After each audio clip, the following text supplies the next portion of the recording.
ಇಷ್ಟೆಲ್ಲ ನಾವು ಫೀಲ್ಡಲ್ಲಿದ್ದು ಕೂಡ ಇಷ್ಟೆಲ್ಲ ಮಾಡ್ತಿದ್ರು ಕೂಡ ಸಮಸ್ಯೆ ಅನ್ನೋದು ಬರದೇ ಇರೋದಿಲ್ಲ. ಯಾವುದೋ ಒಂದು ರೂಪದಲ್ಲಿ ಬರುತ್ತೆ. ಅದನ್ನ ಎದುರಿಸುವಂತ ಶಕ್ತಿಯನ್ನ ನಾವು ಪಡ್ಕೊಂಡು ಸಮತ್ವವನ್ನ ಎಲ್ಲವನ್ನ ಆ ಒಂದು ಭಾವನೆಯನ್ನು ಸುಖವನ್ನ ಯಾವ ರೀತಿ ನೋಡ್ತಿದ್ವು ದುಃಖವನ್ನು ಸಮಸ್ಯೆಯನ್ನು ಅದೇ ಭಾವನೆಯನ್ನು ನೋಡ್ತಾ ಎದುರಿಸಬರುವಂತ ಮನೋಭಾವ ಬೆಳೆಸ್ಕೊಳ್ಳದೆ ಸಮತ್ವ ಅನ್ನುವಂತ ಒಂದು ಅರ್ಥ. ಸಮತ್ವಂ ಯೋಗ ಉಚ್ಯತೆ.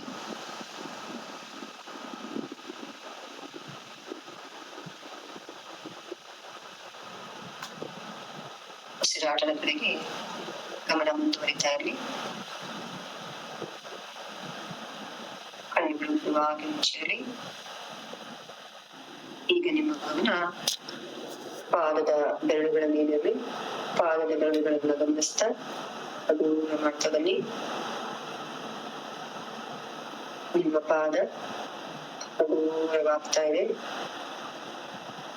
ಮೀನ್ಖಂಡಗಳು ಮಂಡಿಗಳು ಹಗುರವಾಗ್ತಾ ಇದೆ.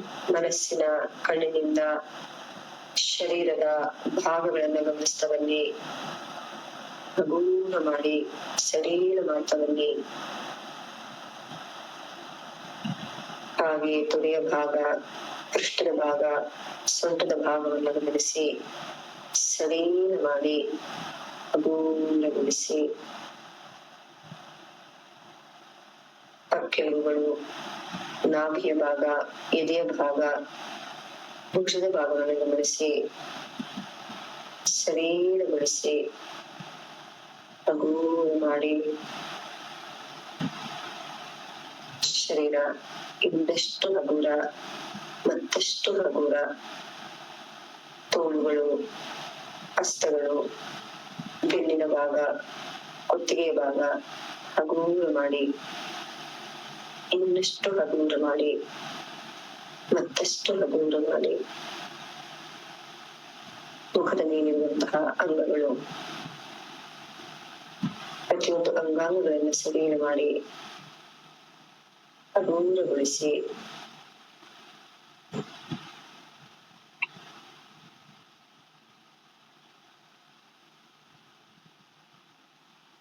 ಪಾದದ ಬೆರಳಿನಿಂದ ತಲೆಯ ನೆತ್ತಿವರೆಗೂ ಇರುವಂತಹ ಪ್ರತಿಯೊಂದು ಅಂಗವು ಹಗುರವಾಗಿದೆ.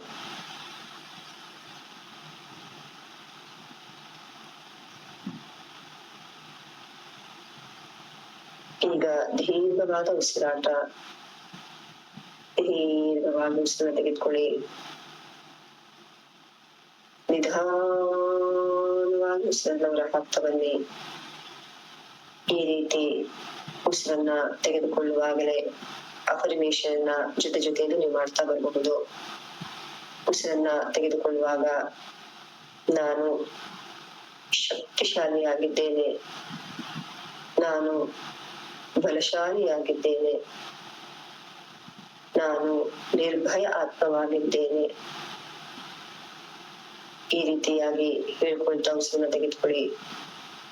ಹಾಗೆ ಉಸಿರನ್ನ ಹೊರ ಹಾಕುವಾಗ ನನ್ನಲ್ಲಿರುವಂತಹ ಕೋಪ, ದ್ವೇಷ, ಅಸೂಯೆ, ಅಹಂಕಾರ, ಅತೃಪ್ತಿ, ಅಸಮಾಧಾನ, ಅನಾರೋಗ್ಯ ಎಲ್ಲವನ್ನು ಕೂಡ ಉಸಿರಿನ ಮೂಲಕ ಹೊರ ಹಾಕ್ತಾ ಇದ್ದೀನಿ. ಈ ರೀತಿಯಾಗಿ ಹೇಳ್ಕೊಳ್ತಾ ಮನಸ್ಸಿನಲ್ಲಿ ಉಸಿರನ್ನ ಹೊರ ಹಾಕ್ತಾ ಬನ್ನಿ.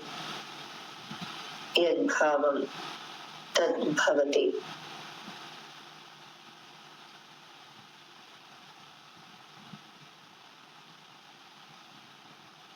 ಪ್ರತಿಯೊಂದು ನಮ್ಮ ಕ್ರಿಯೆಯು ಕೂಡ ಕರ್ಮವಾಗುವುದು ಅದರ ಹಿಂದೆ ಇರುವಂತಹ ಭಾವದಿಂದ.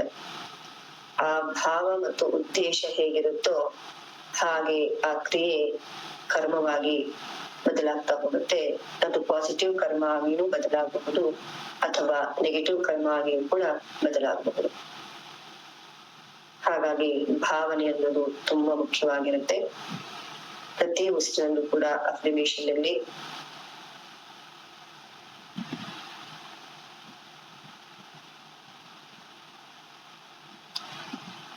ಉಸಿರನ್ನ ಹೊರ ಹಾಕಿದಂತೆಲ್ಲ ನಿಮ್ಮ ಶರೀರ ಇನ್ನಷ್ಟು ಮತ್ತಷ್ಟು ಹಗುರವಾದಂತಹ ಅನುಭವ. ಇದನ್ನ ನೀವು ಉಸಿರನ್ನ ಹೊರ ಹಾಕುವಾಗ ಫೀಲ್ ಮಾಡ್ತಾ ಮಾಡ್ಬೇಕು. ಪ್ರತಿಯೊಂದು ಮಸಲ್ಸ್ ಫ್ರೀ ಆಗ್ತಿರೋ ತರ ಫೀಲ್ ಮಾಡ್ಬೇಕು.